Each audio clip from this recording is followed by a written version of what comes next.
Eiran Harris for Canadian Jewish Archives. Interview with David Rome, Saturday, March 25th, 1989.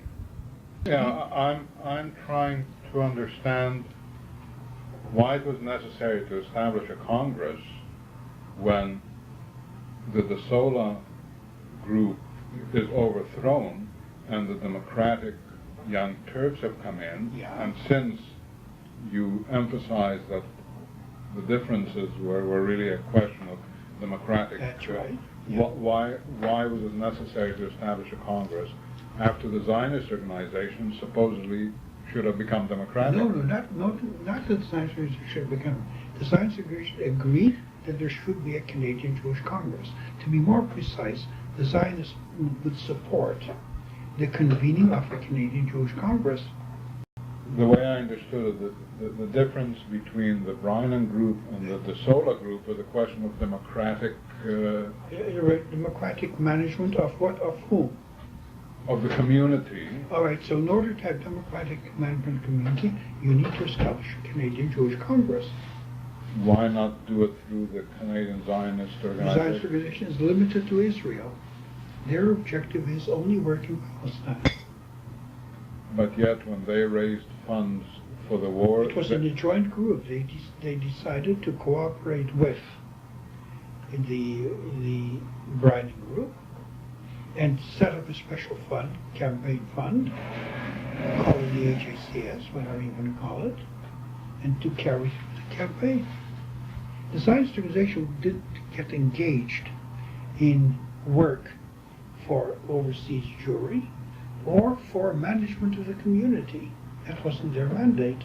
But the donation, the $24,000 out of the 30 went to community or to Canadian. That's right. Yeah, they agreed to that. Everybody agreed to have this joint campaign. But the decision was by the hierarchy of the Zionist That's right. They organization. agreed to that.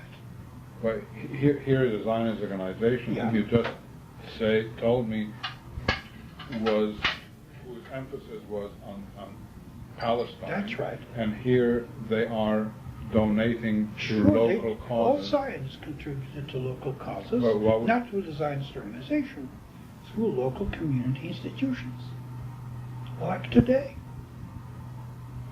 But not through the Zionist organization. Anything through the Zionist organization is only for Palestine. All right, so continue. Okay. So what happened was, again, the Congress was convened. The Congress people wanted a Congress. By this time, the community as a whole wanted a Congress. The Zionists agreed, yes, there should be a Congress. They gave it its blessing, and the Congress met. Now, the mystery is, it met, was a very successful meeting. They adopted some very important resolutions. Some of them pleased the Zionist organization particularly, because they supported the Zionist program. Okay? They established the Jewish Immigrant Aid Society. They passed a resolution to recommend to the Versailles Conference that Jewish rights in all other countries in the world should be protected, like in Poland, in Czechoslovakia, wherever, Romania. So everybody was very happy. It was a very fine Congress. It lasted 2 days. Then it never met again.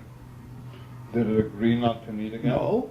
There was an agreement in the United States not to meet. But we have no knowledge of any connivance, whatever the word is, any arrangement that the Jewish Congress should never meet again. But it never met again. Do we not know why? No, I don't know why. I'm only suggesting to you there's that parallel with the United States, a half a parallel. In the United States they met, and with an agreement not to meet again. And then their rump remained. And in Canada, there was no discussion about the future of the Congress. And I do not know why all the enthusiasts for the Congress suddenly gave up You knew, you must have known a couple of them. Didn't you ask them? No, I didn't ask them, and I don't know of anybody who did. I don't know of anyone who answered. I'm giving you Peculiar. Very peculiar. Uh, Yeah, peculiar is the right word. No, peculiar, not that they never met again after the 2 days or didn't for many years, but that no one asked questions. I don't understand it, is the best I can tell. You're one of the people who didn't ask questions. I'm one of the people who didn't ask questions. I mean, Kaiserman. We never discussed it. You're just dealing with realities. That's what I'm trying to tell you. It's. I don't want to hypothesize because hypotheses don't mean anything. They're not backed by anything. Right. After all the research that you've conducted into the history of Never Canadian found a Jews, trace of this mystery. not even your own conclusions? No, I have no conclusions.